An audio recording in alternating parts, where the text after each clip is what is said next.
Quand je me suis piquée avec une aiguille d'un malade infecté, je n'ai pas pensé aux statistiques. J'ai pensé, ah, c'est sérieux, 50% de chance de l'avoir, 50% de chance de ne pas l'avoir, je prends mes précautions. Oh, c'était très dur. Il était évident que le patient était séropositif.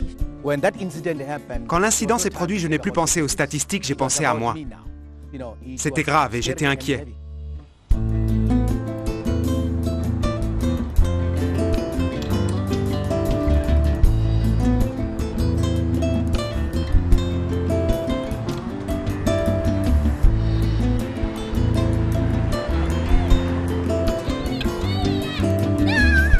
La protection de chacun commence par la protection des personnels de santé. Ils sont le lien entre l'hôpital et la collectivité. Prodiguer des soins ne devrait mettre en danger la santé de personne, que ce soit à l'intérieur ou à l'extérieur de l'hôpital. Pourtant, chaque jour, des personnels de santé sont exposés aux blessures par piqûre d'aiguille. Le docteur Emmanuel Kabamba soigne les malades du sida. Elle a été victime d'une piqûre d'aiguille accidentelle lors d'une ponction sur un patient séropositif atteint de tuberculose. J'avais mis mes gants et toutes mes précautions universelles étaient là. Malheureusement, quand j'ai retiré l'aiguille du ventre du malade, au lieu de déposer le tube sur une surface dure et enfoncer l'aiguille, j'ai gardé le tube en l'air et j'ai enfoncé. Et j'ai dévié, j'ai piqué ma main. Cessé est conseillère en dépistage VIH-Sida depuis 5 ans. Un mois avant ce tournage, elle a été exposée au sang d'un malade de la tuberculose qui s'est débattu alors qu'elle lui prélevait du sang pour un test de dépistage. Je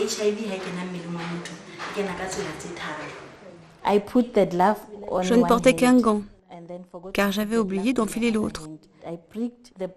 J'ai piqué le patient au doigt, et alors que je m'apprêtais à effectuer le prélèvement, une goutte de sang a perlé.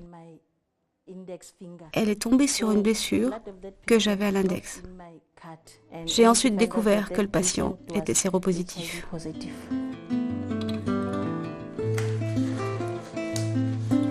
Vu le risque d'accident, il est impératif que les personnels de santé se protègent des risques d'exposition aux pathogènes présents dans le sang et les autres fluides corporels.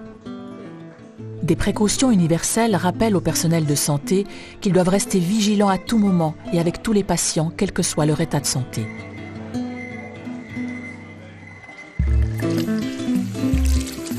Parmi ces précautions figure le lavage des mains, le port de gants à usage unique, de masques, de lunettes de protection et d'une surblouse ou d'un tablier. Ne jamais recapuchonner les seringues usagées et les éliminer dans un réceptacle de sécurité. Voici un réceptacle de sécurité utilisé dans tous les hôpitaux. Il s'agit d'un moyen sûr d'éliminer les déchets tranchants, piquants et coupants pour protéger la santé des personnels et de la collectivité. Après utilisation de la seringue, inutile de la recapuchonner. Il suffit de la placer immédiatement dans le réceptacle qui est complètement hermétique. Voici le niveau maximum de remplissage. Une fois rempli, le réceptacle est scellé, puis jeté.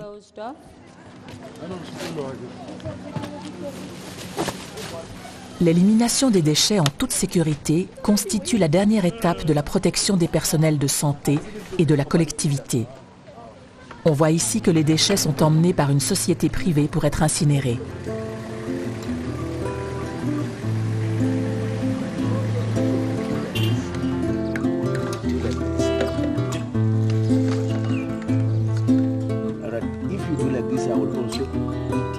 Jones est infirmier et père de 2 enfants. Il est également syndicaliste et très attaché à l'amélioration de la sécurité des personnels de santé. Nous menons campagne sur 3 plans. Les dispositifs de protection des aiguilles, la vaccination, nous ciblons l'hépatite A et B, et nous voulons aussi que les institutions ou le ministère de la Santé fournissent des masques N95 pour les contacts avec les patients atteints de tuberculose. Comme vous le savez, le VIH-Sida et la tuberculose vont souvent de pair. N'oublions pas que le problème des aiguilles contaminées concerne le VIH et le sida, mais aussi l'hépatite. Voilà pourquoi nous menons une campagne de vaccination contre l'hépatite A et B auprès des personnels. Les vaccins sont administrés depuis l'année dernière.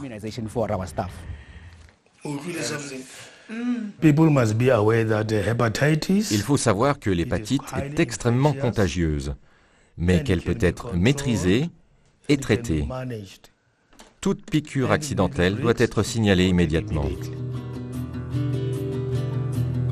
Le docteur Kabamba a connu une deuxième piqûre accidentelle moins d'1 an après la première, cette fois lors d'un prélèvement sanguin sur un nouveau-né. Quand je me suis piquée, c'est comme si j'étais gelée. Je ne pouvais pas penser, je ne pouvais pas réfléchir. Puis finalement, c'est comme si je revenais à mes propres sens. J'ai regardé dans la fiche de la maman pour savoir si elle était séropositive ou pas.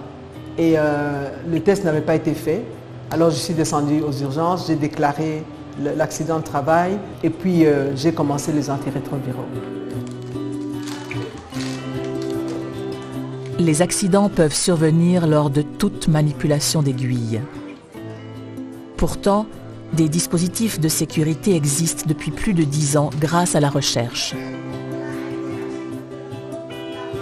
Le coût des aiguilles à perfusion et des lancettes plus sûres est identique à celui des dispositifs classiques plus dangereux, alors que le coût des seringues reste plus élevé. Malgré cela, certains pays optent dans tous les cas pour les dispositifs de protection. Certains pays ont décidé de n'utiliser que des seringues munies de dispositifs de sécurité afin d'éliminer complètement les risques de blessures par piqûre d'aiguille. Pourquoi devrions-nous exposer le personnel soignant et la collectivité alors qu'il existe depuis 11 ans des seringues de sécurité utilisées dans d'autres régions? Pourquoi nos soignants n'y auraient-ils pas droit? Nous pensons qu'il faut absolument estimer le coût réel d'une blessure par piqûre d'aiguille par rapport aux quelques centimes supplémentaires que coûte une seringue à dispositif de sécurité. Nous espérons conclure un accord avec le gouvernement pour que seules des seringues à dispositif de sécurité soient utilisées dans la santé publique afin d'éviter tout risque d'exposition. Les dispositifs à aiguille rétractables sont ceux qui présentent le meilleur degré de sécurité. Ce dispositif rétractable protège le personnel soignant et toute la collectivité. Ce type de seringue peut s'utiliser en toute sécurité, car l'aiguille se rétracte sur toute sa longueur. Il est impossible de se blesser puisqu'il n'y a plus d'aiguille. Cette seringue reste sûre, même si elle n'est pas jetée dans un réceptacle de sécurité.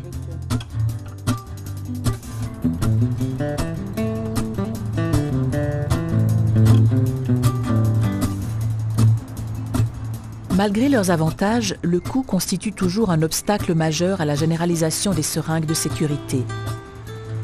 Pourtant, ce coût peut être réduit grâce à des campagnes pour diminuer l'utilisation non justifiée d'injections.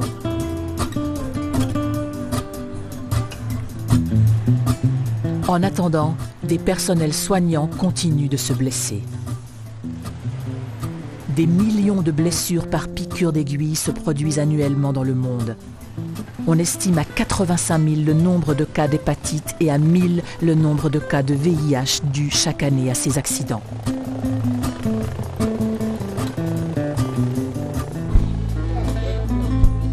Jones s'est blessé en transportant un sac poubelle dans lequel une aiguille intraveineuse avait été jetée par inadvertance.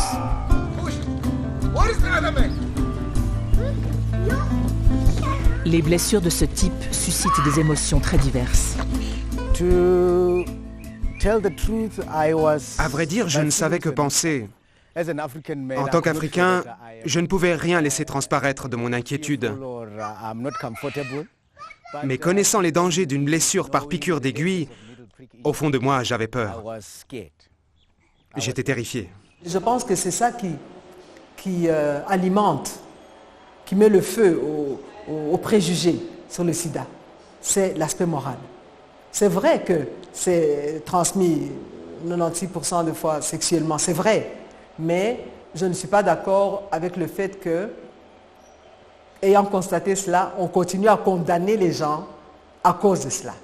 Si cet aspect-là n'est pas redressé, le préjugé va rester. Oh, c'était horrible.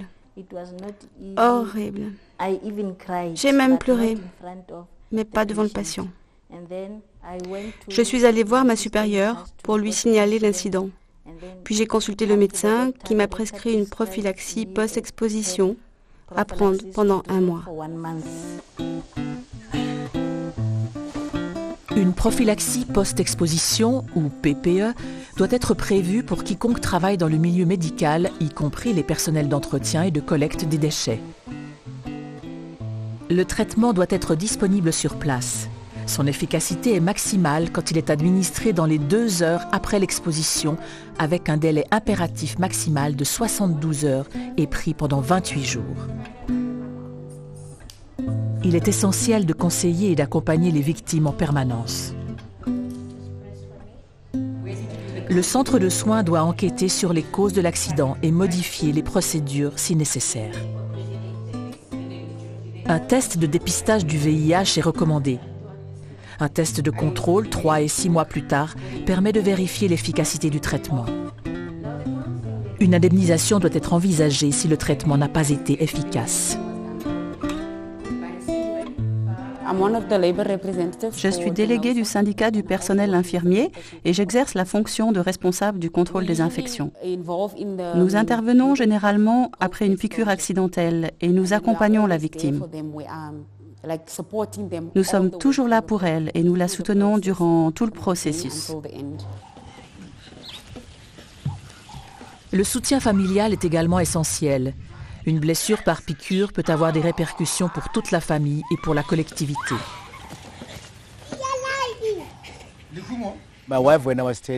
C'était la première fois que ma femme entendait parler de ce genre d'accident et elle avait très peur.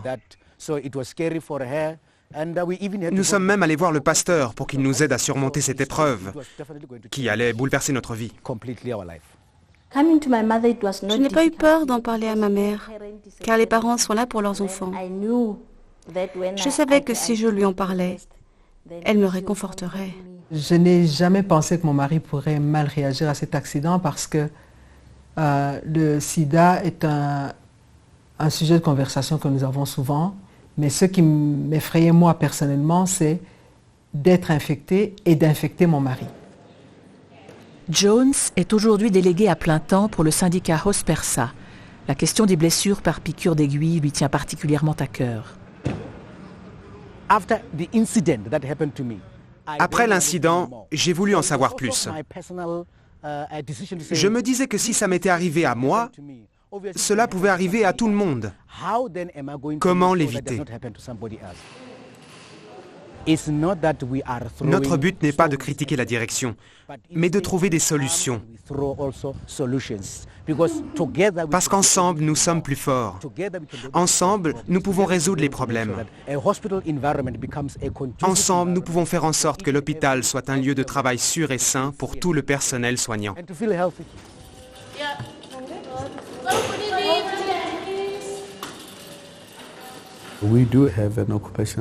Notre responsable santé et sécurité au travail et notre responsable du contrôle des infections sensibilisent le personnel à ces risques au quotidien.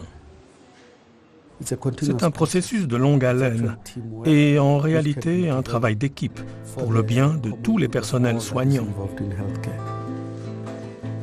La formation et la prévention contribuent à réduire le nombre d'accidents.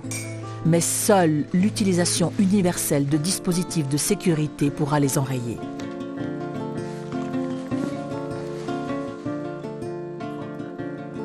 Une blessure par piqûre d'aiguille est un accident traumatisant qui peut fortement ébranler la victime.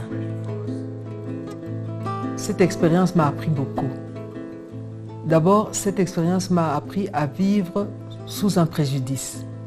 Ça m'a appris à comprendre les gens qui peuvent venir vous dire « je ne dors plus, j'ai des cauchemars, je n'ai plus d'appétit », rien qu'à l'idée de penser qu'ils pourraient être positifs, ou rien qu'à l'idée de penser qu'ils sont positifs. Je comprends ça, je comprends cette douleur. Je pense avoir besoin d'un soutien psychologique, car je suis encore traumatisée. Je ne cesse d'y penser. Je vais devoir être plus prudente. Même si le patient est agressif, je dois penser à ma propre santé avant tout. Nous voulons encourager l'engagement et la collaboration de tous les syndicats pour que leurs revendications en matière de santé et de sécurité au travail soient entendues, pour le bien de leurs membres, de la collectivité, de tout le monde, afin que le cadre ou l'environnement de travail soit exempt de tout risque de blessure.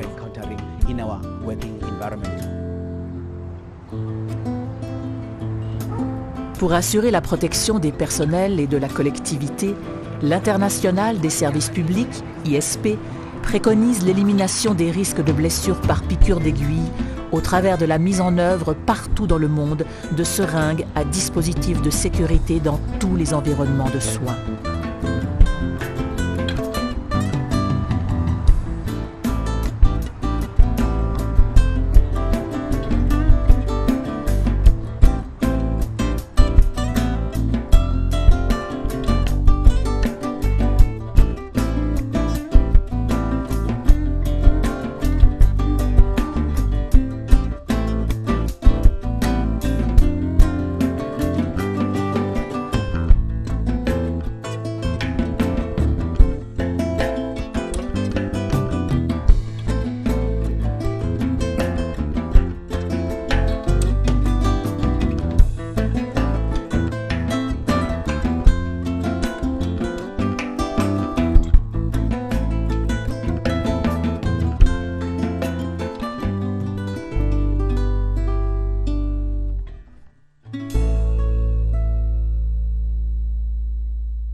Quand je me suis piquée avec une aiguille d'un malade infecté, je n'ai pas pensé aux statistiques. J'ai pensé, c'est sérieux, 50% de chance de l'avoir, 50% de chance de ne pas l'avoir, je prends mes précautions.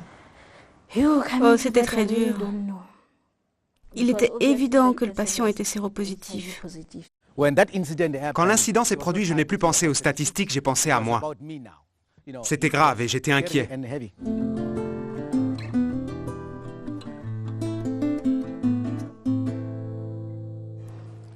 Je ne portais qu'un gant, car j'avais oublié d'enfiler l'autre.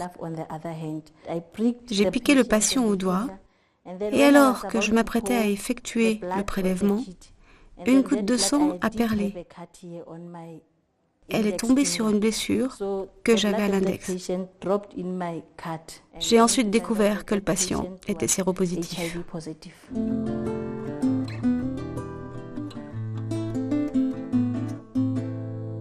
Cette expérience m'a appris beaucoup. D'abord, cette expérience m'a appris à vivre sous un préjudice. Ça m'a appris à comprendre les gens qui peuvent venir vous dire « je ne dors plus, j'ai des cauchemars, je n'ai plus d'appétit », rien qu'à l'idée de penser qu'ils pourraient être positifs ou rien qu'à l'idée de penser qu'ils sont positifs. Je comprends ça, je comprends cette douleur.